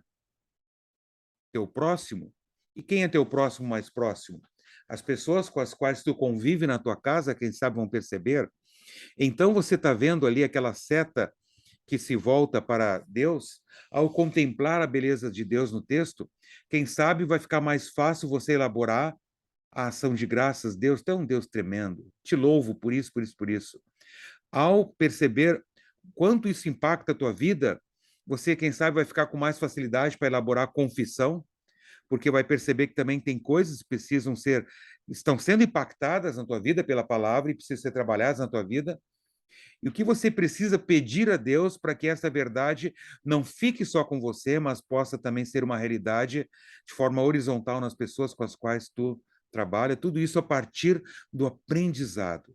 Então, você percebe que daí Lutero diz assim, ó, novamente, muitas vezes acontece que em alguma parte, ou petição do Pai Nosso, chego a delongar-me em pensamentos tão ricos que deixo de lado todas as outras 6 partes do Pai Nosso, né? E quando vêm tais pensamentos ricos e bons, deve-se deixar de lado as outras preces e dar lugar a esses pensamentos e ouvi-los em silêncio, não os impedindo de modo algum, pois ali está pregando o próprio Espírito Santo. E uma palavra de sua pregação é melhor que 1000 orações nossas. Então, o Espírito Santo prega. Quando essa palavra, você rumina, mastiga a palavra na sua vida. E daí vamos para os pontos finais. Jesus é o homem que meditava dia e noite. Vejam, então, na página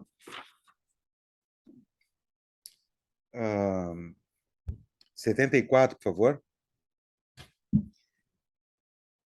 Você percebe quantas vezes Jesus meditava sobre a Bíblia, o segundo parágrafo ali? Né? Jesus estava sempre citando a Bíblia, não apenas em sermões, mas Jesus traz a palavra em todos os momentos, no ensino formal, conversando informalmente, no momento da tentação pelo diabo, inclusive durante as crises. Aqui eu coloco 2 textos de crises. Olha no jardim de Getsêmani, né? quando Pedro pega a espada e Jesus manda parar com isso. Pedro, pare com isso, pois como as escrituras vão se cumprir se você fizer isso? Jesus estava pensando na Bíblia naquele momento. Olha, quando ele estava na cruz, quando ele falou Eli, Eli, lema sabachthani, né? Ele não estava inventando essas palavras, ele estava citando Salmos 22:1. Então, quando espreme Jesus, o que vem para fora? A palavra de Deus. Você lembra aquele exemplo da esponja mergulhada no balde? Eu falei esse exemplo para você já? Não? Muito bem. Então, um voluntário, por favor.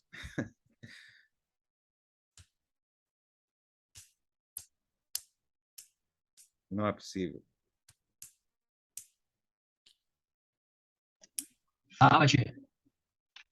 Sou José Carlos, corajoso, muito bom. É o próprio. Você Só não tem... falei aquela hora porque eu fui numa palestra na UBRA e Ah, um da diretoria nacional levou uma pancada por causa de um que estava falando sobre o novo céu e nova terra e eu preferi ficar quieto. Agora estou aí. Vamos lá. ah. Mas o que eu vou perguntar é bem simples. Você tem um balde com tinta azul. Você mergulha uma esponja no balde com tinta azul. Você tira a esponja e você espreme a esponja. O que vai sair de dentro da esponja? Essa é fácil. A tinta azul. Tinta azul. Parabéns, muito bom. Era só essa pergunta. Então, Legal. você tem duas maneiras de dizer isso. A razão da tinta azul sair e a razão de sair tinta azul. Entenderam? É diferente. A razão da tinta azul sair é a razão de sair tinta azul. A razão da tinta azul sair é porque você espremeu. Se não tivesse espremido, ela continuaria lá dentro. A razão de sair tinta azul é porque quando você espremeu, tinha tinta azul lá dentro, não Coca-Cola. Saiu o que tinha lá dentro.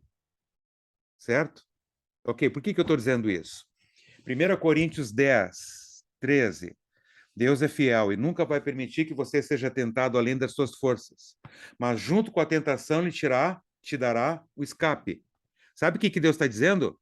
Que você vai ser espremido pelas circunstâncias. Mas fica tranquilo, ele nunca vai te deixar ser espremido de uma forma que tu diga, Deus, desculpe, Deus, eu não tinha outro jeito a não ser pecar naquela ocasião. Eu sou fiel.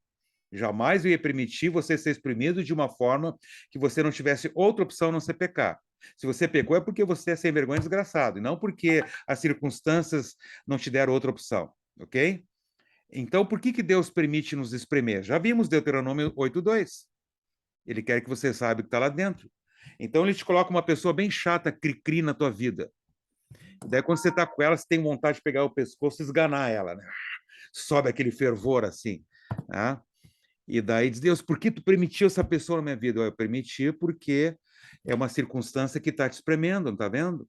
E você está percebendo o que vem de dentro do teu coração? Eu já sei. Vamos trabalhar isso na tua vida. Esse aspecto do teu caráter na tua vida. Tá? Então, é exatamente isso que nós estamos colocando aqui. Quando apertava Jesus, o que brotava de dentro dele? A palavra de Deus. Daí você vai dizer, não, mas é Jesus, né? Deus Filho. Ok. Lá, você lembra de Estevão? Estava sendo apedrejado. Daí, quando ele estava apedrejado, ele se ajoelhou e orou, Senhor, lasca-lhe um raio na cabeça desses desgraçados que estão atirando pedra num filho teu. Não, ele não falou nada disso, né? Cheio do Espírito Santo, ele disse, Pai, não impute-lhes esse pecado. Quando ele estava sob grande pressão, o que brotou de dentro do coração de Estevão? Aquilo que estava lá dentro. Então, na medida que você medita na palavra de Deus, o que vai brotar dentro de você? O que está lá dentro. Então, quando tem um bêbado que, depois de saiu do problema de alcoolismo, né? Eu falei que eu não falei, foi a bebida que falou aquilo, né? Essas coisas não quis falar. Mentira. Tudo isso está lá dentro do bêbado. A bebida apenas ajudou a colocar para fora. As circunstâncias difíceis apenas te ajudam a trazer à tona aquilo que Deus quer que você trabalhe na sua vida. Então, quanto mais você medita, mais você vai falar a palavra de Deus. Infelizmente, na igreja, me perdoem se eu estiver errado, e eu quero estar errado, e me corrijam, puxem minha orelha se eu estou errado, dizendo besteira agora. Mas não há tanto incentivo para nós memorizarmos e ajudarmos nossos alunos do catecismo a memorizarem, nem na igreja. Mas quem já acompanhou pessoas idosas no leito de morte, ou quando estão velhinhas, e por causa da idade não tem mais audição, não te escutam, e não tem mais visão para ler um texto bíblico, você sabe que, pelo menos eu já passei por experiência, como eles se confortam, esses idosos, porque na infância eles memorizaram hinos do Inário Luterano, estrofes, memorizaram versículos bíblicos. E aquilo, você lembra que no idoso a memória mais antiga é bem mais presente do que a recente. Aquilo vem à tona com muito mais força, é de grande consolo. Que bom que eles têm a palavra no coração. Saber de cor, latim, cor é coração. Saber de coração, né? Há um momento em que o Espírito Santo vai trazer à tona, isso aí vai ser muito necessário. Eu me lembro, gente, uma vez quando estava em São Paulo, tive vontade de chutar o pau da barraca, dizer, ó, Deus, está muito difícil, muito complicado, eu vou chutar o pau da barraca, eu não vou ser pastor e blá, blá, blá, blá, blá, blá. Eu acho que todos já tiveram momentos assim, né? E daí veio à tona um versículo que eu tinha memorizado, de 1 Coríntios 10, 13, que Deus nunca vai permitir que eu passe por uma situação na qual eu não tenha forças para enfrentar. Eu disse, Deus, tudo bem, né? Ok, então é sinal que eu posso enfrentar isso, né? Então me dá forças. Né? Então eu estava querendo me vitimizar, mas daí Deus, o Espírito Santo, lembrou de um texto que eu tinha memorizado, que me serviu de grande direção naquele momento. Quão importante é você memorizar? Na internet tem muitas técnicas boas para você memorizar, gente. Tem apps que te ajudam a memorizar, muito legais, né?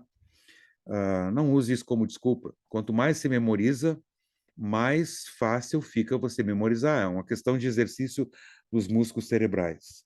Então, quem é o homem por excelência do Salmo 1? É Jesus. Ele é aquele que medita dia e noite na palavra de Deus. Tá? E, por fim, na página 75, Jesus é o centro das Escrituras. Olhem, por favor, lá em cima. Jesus é o homem do Salmo 1, o homem bem-aventurado que medita na palavra dia e noite. Meditar dia e noite é uma disciplina constante e regular. Agora, observe que tanto o Salmo 1 quanto o Salmo 103 não fazem sentido sem Jesus. Ou seja, esses salmos só podem ser compreendidos se colocarmos Jesus bem no meio, como toda a Escritura. Estamos falando aqui da substituição, né? No Salmo 1, o salmista diz que tem prazer na lei do Senhor e medita nessa lei dia e noite. Mas como ele pode ter prazer na lei do Senhor sem Jesus? Em cada página a lei nos acusa, cada mandamento mostra algo errado em nós.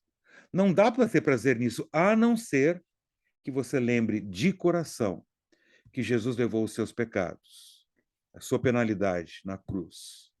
Uma vez que você conhece o Evangelho, você pode estudar a palavra e fazer dela o seu prazer, e meditar nela até que ela passe a ser a sua alegria. A sua oração será transformada, porque Cristo está sendo enraizado em seu coração. Chocante, né? Então, para concluir aqui, vamos concluir mais cedo, um pouquinho mais cedo hoje, né? Então, você tem aqui, terminamos então a parte 1, encerramos hoje a parte 1, e daí agora nós vamos para a parte 2. E a parte 2, então, vai nos falar da parte negativa do primeiro mandamento. Não terás outros deuses diante de mim. Nós vamos estudar idolatrias, mas sempre vamos terminar de forma evangélica, cada unidade, por meio do princípio da substituição que estudamos na unidade 3. Né? Lembrando que Deus nos buscou, o Espírito Santo me chamou pelo Evangelho, e o Evangelho é o poder de Deus para salvar todos que creem. E o Espírito Santo me conserva na verdadeira fé pelo mesmo Evangelho. Então, precisamos sempre estar dependentes do Evangelho, né? Conhecendo o Salvador Jesus E Jesus sendo cada vez mais impregnado, enraizado, e a gente ficando embasbacado. Daí a gente vai dizer, cara, eu achava que aquele negócio ali era o sentido da minha vida, e agora diante de Jesus, mas como eu era babaca, mas Jesus, tu é a razão da minha vida, não é mesmo? Isso acontece pela palavra, meditação na palavra, e a palavra chegando ao coração. Bem-aventurado que não considera as coisas da vida por meio dos óculos da impiedade, mas medita dia e noite na palavra do Senhor. Chocante, né? Gente, ó, a mentoria da unidade 1 tá chocante, hein? E você percebe que, já deve estar percebendo isso, que o ponto alto do nosso treinamento é a mentoria. Porque na mentoria eu tenho a particularização do conteúdo com cada um de vocês, né? E dali é o nosso ponto alto. Então procurem, dê uma olhadinha, por favor, na página 76.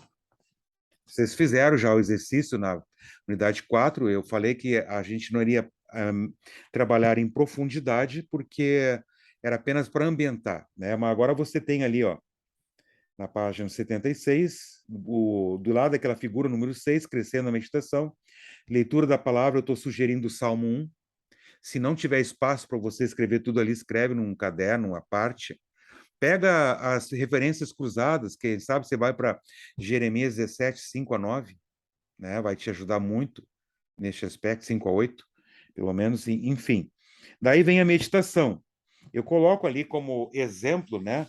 Letra A e B, eu coloco letra C como uma sugestão de ensino que Deus poderia estar colocando, e daí na letra C, ação de graças referente à letra C do ensino, na letra C da confissão, o perdão em referência à letra C do ensino, e na petição, a letra C. Procurem ser também específicos na petição, certo? E daí o ponto, na página 78, como eu lhes falei na mentoria, você não precisa trazer a oração escrita para o nosso encontro mentoria. Você vai fazer isso na sua casa e depois teu coração turbinado, você fala a Deus de coração e aproveita aquele mesmo momento que teu coração está aquecido e fala a Deus, tudo a Deus em oração, tá? E por fim, abram na página 83. Você tem as tarjas azuis, verdes, é o que você tem que se preparar. E daí você tem as tarjas azuis, verdes para a nossa mentoria, e as tarjas azuis que você tem que preparar para outra semana. E para a mentoria da outra semana, porque dessa semana é o terceiro mandamento, né? Você tem que memorizar as partes principais da doutrina cristã. 6 doutrinas mais o 7º assunto, né? Em ordem, porque tem uma razão de Lutero ter colocado na ordem. Os 10 mandamentos, credo apostólico, Pai Nosso, o santo batismo, ofício das chaves de confissão, a santa ceia, tábua dos deveres e oração. Tá? Então, nessa ordem que vai ser bem legal. Certo, nobres colegas? Muito bem. Alguém quer dizer alguma coisa antes do pastor Eric nos dirigir na oração final?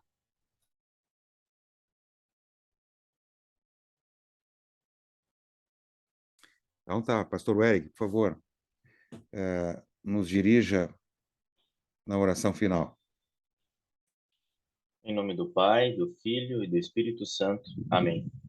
Senhor nosso Deus, somos agradecidos ao Senhor por todas as bênçãos derramadas sobre nós, apesar da nossa essência pecadora. Reconhecemos as nossas falhas, os nossos erros, reconhecemos o desprezo na oração, na meditação, no conhecimento do Senhor. Damos atenção à tentação. Tenha misericórdia de nós, habite em nós através desta palavra que nos salva, para que o Teu Espírito Santo continue nos chamando ao arrependimento e para que, de fato, conheçamos o Evangelho que liberta da prisão que vivemos. Cuida de nós como pastores, cuida de nós como servos do Senhor, como maridos, como filhos, como cristãos. Abençoa-nos para que possamos testemunhar do Teu amor para as outras pessoas, em primeiro lugar para nós mesmos. Em nome de Jesus Cristo, Teu único Filho, nosso Salvador, oramos. Amém. Bem, pastor Eric, muito obrigado. Colegas, tenham um dia abençoado. Eu vou colocar então lá no grupo lá a relação das mentorias dessa semana, tá bom? São individuais. E semana que vem, então, vamos entrar na parte 2, vai ser muito, muito legal. Pastor Renato, Sim, por gentileza, se puder mandar o link dessa aula depois para mim, eu gostaria de me dar mais uma revisada e aprofundada, tranquilo. tá? Eu não Colegas, estou muito bom hoje, não. certo, os colegas que quiserem a gravação, me dê um toque no meu WhatsApp para não esquecer, né? Então, é isso aí. Isso aí, gente. Um grande abraço. Ligue seus microfones, dá um tchau geral para todo mundo aí. Bom dia a todos, Deus abençoe. Valeu! Tchau, tchau, pessoal. Pessoal, bom Saúde, dia. Jesus, tchau. Fiquem com Deus. Se Bom alguém dia, espirrar, pessoal. saúde. Auf Bom dia, Wiedersehen. abraço. Tchau, tchau.